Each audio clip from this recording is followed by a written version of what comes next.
we are. We're in Advent. This little book is obviously a quote-unquote Christmas book, at least a little star. Obviously, there's wonderful illustrations, and we can talk about that in a second about Mark Elliott. But the idea of having this for Christmas. Now, you said this was something you did in high school. Yeah. It's an interesting story. Back in high school, which is now 30 years ago, I had a teacher named Frank McCourt. Now that name rings a bell. Yeah, Frank McCourt went on, after he retired, he went on to achieve fame by winning the Pulitzer Prize for a book called Angela's Ashes and some other books. Which was actually made into a movie, wasn't it? Yeah, it was made into a movie. Well, right, yeah. A lot of people love that book. A lot of people don't like that book. Frank McCourt wasn't the greatest Catholic in the world, as you know. But he was a very good high school English teacher. And he assigned all of us to write children's books. Oh, really? Okay. Yeah, you know, it really was a good technique, because one of the biggest mistakes and errors that teenagers fall into when they write is they write over elaborately. You know, they use 1,000 different adjectives to describe the simplest thing. They won't say it's a cold day, they'll say it's a frigid day. You know, and in order to break teenagers and young writers of that habit, he thought the best thing to do was make them write children's books, because you have to write simply. You can't say it's a frigid day, you have to say it was a cold day. And so all of us wrote children's books, and the children's book that I wrote was this one right here, Little Star.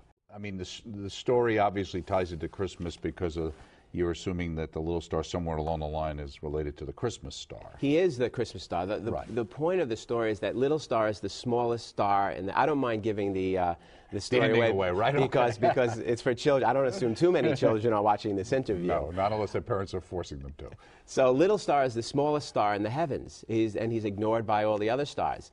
But on the night that Jesus is born, the first Christmas Eve, he recognizes that the baby Jesus is a king, and he sees the Holy Family suffering in the cold, the bitter cold, and so he wants to touch them and reach out and warm them, and so he winds up shining the brightest of any star in the universe. And so, and doing that, he actually burns himself out and sacrifices himself. Right, okay. And it's interesting, too, because the connection for him, as you say, is that the little star was sad and lonely. The other stars didn't make fun of him. Right. They simply ignored him because he was so tiny. And you say, but what can be worse for a star than to be ignored? And I want to ask you about that. And obviously, that's his connection, obviously, when he sees the Holy Family, in a sense, being ignored and not allowed, you know, turned away. And later on, you know, when the other stars look and they say, he can't be a king, because kings are born in palaces, they're not born in stables. So essentially the stars do exactly what the Pharisees do 30 years later. What this story really is, it's mirroring what happens to Jesus himself many years later. It's a way of introducing children to the gist of what happens in the gospel story. And Little Star himself does something very Christ-like.